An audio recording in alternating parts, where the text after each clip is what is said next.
السلام علیکم ورحمۃ اللہ۔ پیارے بچوں، آج ہم پڑھیں گے انزائمز۔ انزائمز جو ہیں یہ کیا ہوتے ہیں؟ انزائمز بیسیکلی یہ ہماری باڈی کے اندر ایسی پروٹینز ہیں، مطلب زیادہ تر یہ پروٹینز ہوتی ہیں جو ہماری باڈی کے ریئیکشنز کو سپیڈ اپ کرتی ہیں۔ مطلب ہم ان کو ہم بایولوجیکل کیٹلسٹ بھی کہتے ہیں۔ کیٹلسٹ ہم کیمسٹری میں پڑھتے ہیں نا، کوئی بھی ایسی چیز، وہ ایلیمنٹ یا کمپاؤنڈ ہو سکتا ہے جو کسی بھی کیمیکل ریئیکشن کو تیز کرتا ہے۔ تو بایولوجی میں یا زندہ چیزوں میں جو کیٹلسٹ کے طور پہ کام کرتے ہیں مالیکیول، ہم ان کو انزائم کہتے ہیں۔ زیادہ تر یہ پروٹین ہوتے ہیں۔ کچھ انزائمز ایسے بھی ہیں جو آر این اے پائے گئے ہیں، ان کو رائبوزائمز کہتے ہیں، اور کچھ انزائمز ایسے بھی ہیں جو اینٹی باڈیز ہوتی ہیں، ان کو ایبزائمز کہتے ہیں۔ تو موسٹلی جو ہیں یہ پروٹینز ہوتی ہیں۔ اب اس کو جو میں نے ہے ای کی فارم میں لکھا ہے، اور اس میں آپ کو دو کلر نظر آ رہے ہیں، ایک یہ لائٹ بلو اور یہ دوسرا۔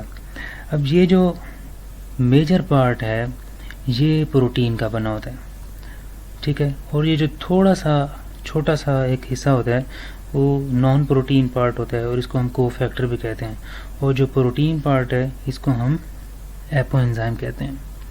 اب یہ جو نان پروٹین پارٹ ہے اس کے آگے فردر ٹائپس ہیں، ان کو آپ سمجھ لیں۔ اگر نان پروٹین پارٹ جو ہے یہ لوزلی اٹیچ ہو، ٹھیک ہے، اس کو اور نام دیتے ہیں، اور اگر یہ ٹائٹلی اٹیچ ہو اس کو ہم اور نام دیتے ہیں۔ تو ہم کیا کہتے ہیں؟ اگر لوزلی اٹیچ ہوگا تو اس کو ہم کو انزائم کہیں گے، اور اگر ٹائٹلی اٹیچ ہوگا تو اس کو ہم پروستھیٹک گروپس کہیں گے۔ پی سے یاد رکھ لیں پکا، مطلب جو ٹائٹلی اٹیچ ہو۔ اگر یہ کوئی میٹل آئن ہے نان پروٹین پارٹ تو ہم اس کو ایکٹیویٹر کہیں گے، مطلب کیلشیم آئن ہو سکتے ہیں، میگنیشیم، زنک، کاپر، کوئی بھی ایسا آئن ہے جو انزائم کے ساتھ مل کر اس کو مکمل کرتا ہے، اور پھر وہ اپنی پوری اپنی ایکٹیویٹی انزائم کرے گا۔ اب یہ ہے سارا کے سارا بیسک انزائم کے بارے میں۔ انزائم جو ہیں یہ جس چیز کے اوپر ایفیکٹ کرتے ہیں، مطلب جس چیز کو موڈیفائی کریں گے یا اس کو توڑیں گے یا اس کو کسی اور چیز میں کنورٹ کریں گے، اس چیز کو ہم کہتے ہیں سبسٹریٹ، اس کو ہم کہتے ہیں سبسٹریٹ۔ تو یہ انزائم ہے، اور یہ انزائم جس چیز کے اوپر ایکٹ کرے گا اس کو ہم کیا کہیں گے؟ سبسٹریٹ۔ ہاں، اور دوسری بات یہ کہ پروٹین پارٹ اور نان پروٹین پارٹ دونوں کو مل کے ہم کہیں گے ہالو انزائم۔ تو مطلب یہ ٹوٹل جو ہالو انزائم ہوگا یہ سبسٹریٹ کے ساتھ ریئیکشن کرے گا اور اس کو آگے موڈیفائی کرے گا، توڑے گا، یا وہ ڈیپینڈ کرتا ہے کون سا انزائم ہے اور اس کو کیسے آگے، مطلب اس نے کیا کرنا ہے سبسٹریٹ کے ساتھ۔ انزائم کی وہ جگہ، وہ سائٹ جس سے وہ سبسٹریٹ کے ساتھ اٹیچ ہوتا ہے، ہم اس کو ایکٹیو سائٹ کہتے ہیں۔ اب ایکٹیو سائٹ کی بیس پہ دو ماڈلز ہیں، ایک کو ہم کہتے ہیں لاک اینڈ کی ماڈل، ایک کو ہم کہتے ہیں induced fit model. Lock and key model کیا کہتا ہے؟ وہ یہ کہتا ہے کہ جو ایکٹیو سائٹ ہے یہ سالڈ ہے، مطلب جس طرح اس کے نام سے ہی ظاہر ہے نا، لاک اینڈ کی، مطلب جس طرح ایک اسپیسیفک کی ہوتی ہے وہ ایک لاک کو کھولتی ہے، اسی طرح جو ایک انزائم ہے وہ اسپیسیفک سبسٹریٹ کے ساتھ ریئیکشن کرے گا۔ مطلب کوئی بھی انزائم مختلف سبسٹریٹ کے ساتھ ریئیکشن نہیں کر سکتا، یہ بڑے اسپیسیفک ہوتے ہیں۔ انڈیوسڈ ماڈل یہ ہے کہ جو ایکٹیو سائٹ ہے یہ فلیکسیبل ہوتی ہے، مطلب اس کے اندر تھوڑی سی ایڈجسٹمنٹ ہوتی ہے، لیکن مطلب دونوں اسی چیز کو ہی ایکسپلین کرتے ہیں کہ انزائمز جو ہیں وہ اسپیسیفک ان نیچر ہوتے ہیں۔ مطلب وہ ایک انزائم، ایک فرض کیا ایک کیٹالیز انزائم ہے تو وہ H2O2 کو کنورٹ کرتا ہے واٹر اور آکسیجن میں، تو یہ جو کیٹالیز ہے یہ اب کسی اور چیز کے ساتھ ریئیکشن نہیں کرے گا، ہمیشہ اسی کے ساتھ کرے گا۔ اس طرح آپ نے بہت سے انزائم باڈی میں پڑھے بھی ہوں گے، پیپسن ہے وہ پروٹین کی بریک ڈاؤن کرتا ہے، سلیوری امائلیز ہے وہ کاربوہائیڈریٹ کی بریک ڈاؤن کرتا ہے، لائپیز ہے وہ لپڈز کی بریک ڈاؤن کرتا ہے۔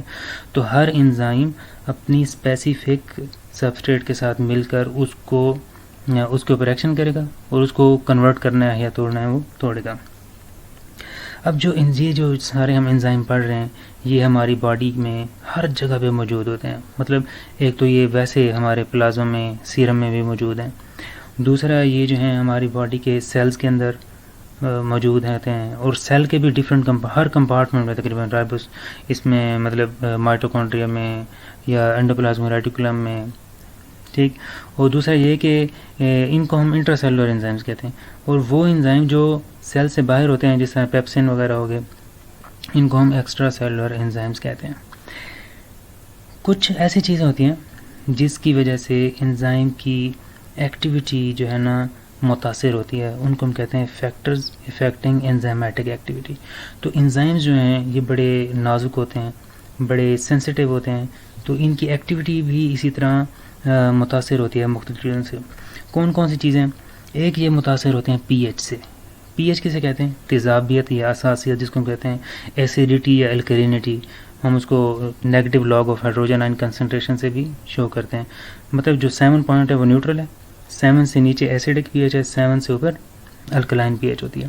تو کچھ انزائمز جو بھی انزائم ہوتے ہیں وہ اپنی اسپیسیفک پی ایچ پہ کام کرتے ہیں, اور وہ پی ایچ جس پر انزائم کی ایکٹیویٹی بہترین ہو, میکسیمم ہو, اس کو آپٹیمم پی ایچ کہتے ہیں. آپٹیمم کا مطلب ہوتا ہے بہترین, بیسٹ. تو وہ پی ایچ جس پہ انزائم کی ایکٹیویٹی میکسیمم ہو اس کو کیا کہیں گے؟ Optimum P H. اور پی ایچ کے بارے میں مطلب انزائم بڑے اسپیسیفک ہوتے ہیں مختلف جگہوں پہ. اگر فرض کیا اسٹمک ہے, اس میں جو پیپسن ہے وہ ایسیڈک پی ایچ پہ کام کرتا ہے, اور باڈی میں باقی جگہوں پہ اکثر جو انزائمز ہیں وہ مطلب سمپل جو ہے ہماری بلڈ کی پی ایچ 7.45 اس پہ کام کرتے ہیں. اسی طرح انزائم جو ہیں یہ ٹمپریچر سینسٹیو ہیں. نارملی یہ ہوتا ہے کہ ان کے لیے ایک آپٹیمم ٹمپریچر ہوتا ہے جس پہ انزائم کی ایکٹیویٹی میکسیمم ہوتی ہے, اور اگر ہم تھوڑا سا ٹمپریچر بڑھاتے ہیں تو انزائم کی ایکٹیویٹی بڑھتی ہے. لیکن اگر ہم زیادہ ٹمپریچر بڑھا دیں گے, انزائم کیونکہ پروٹین ہے تو یہ ڈی نیچر ہو جاتے ہیں. تو وہ ٹمپریچر جس میں انزائم کی ایکٹیویٹی میکسیمم ہوگی ہم اس کو آپٹیمم ٹمپریچر کہتے ہیں. دوسری جو ہے فیکٹر جو ہے افیکٹ کرتا ہے انزائم کی ایکٹیویٹی کو, وہ ہے سبسٹریٹ کنسنٹریشن. سبسٹریٹ کیونکہ وہ چیز ہے جس کے اوپر انزائم نے ایکٹ کرنا ہے. اگر سبسٹریٹ ہی نہیں ہے تو انزائم کی ایکٹیویٹی نہیں ہوگی. جیسے ہی ہم سبسٹریٹ کی کنسنٹریشن بڑھائیں گے تو انزائم کی ایکٹیویٹی بڑھ جائے گی, اور ایک مطلب اگر ہم زیادہ بڑھاتے جائیں گے تو پھر انزائم کی ایکٹیویٹی کانسٹنٹ ہو جائے گی. اس طرح کو فیکٹرز ہیں, جیسے ہم نے پہلے بھی کہا کہ کو فیکٹر مختلف قسم کے آئنز ہیں یا کچھ اور چیزیں ہیں, کمپاؤنڈز ہیں. اگر وہ انزائم کے ساتھ اٹیچ ہوں گے تو انزائم کی ایکٹیویٹی بہتر ہوگی, اچھی ہوگی. اگر یہ نہیں ہوں گے تو اس سے ہو سکتا ہے انزائم کی ایکٹیویٹی کم ہو جائے. پھر انزائم کنسنٹریشن ہے.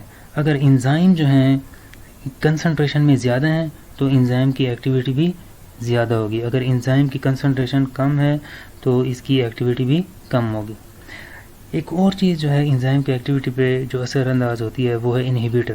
انہیبیٹر کہتے ہیں روکنے والے. تو یہ ایسے کیمیکلز ہوتے ہیں جو انزائم کی ایکٹیویٹی کو روک دیتے ہیں. اب یہ کتنی قسم کے ہوتے ہیں؟ 2 قسم کے ہوتے ہیں. ایک کو ہم کہتے ہیں ریورسیبل انہیبیٹر, ایک کو ہم کہتے ہیں ایریورسیبل انہیبیٹر.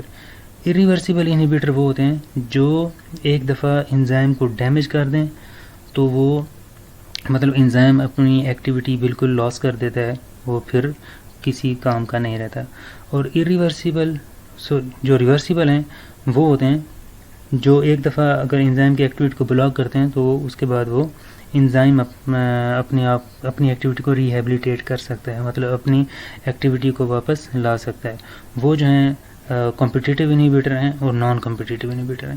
جو کمپٹیٹیو انہیبیٹر ہوتے ہیں ان کی جو شیپ ہوتی ہے وہ سبسٹریٹ کی طرح ہوتی ہے, اور جو نان کمپٹیٹیو ہوتے ہیں ان کی شیپ جو ہے وہ سبسٹریٹ کی طرح نہیں ہوتی. تو یہ بیسک چیزیں ہیں انزائم کے بارے میں. اس کو آپ ان چیزوں کو آپ اچھی طرح سمجھیں اور اپنی بک سے اسٹڈی کریں. یہ میں نے آپ کو سارے بیسک جو ہے نا کانسیپٹ سمجھائے ہیں. اگر کوئی آپ کا کویشچن ہو تو آپ پوچھ سکتے ہیں. تھینک یو سو مچ. اللہ حافظ.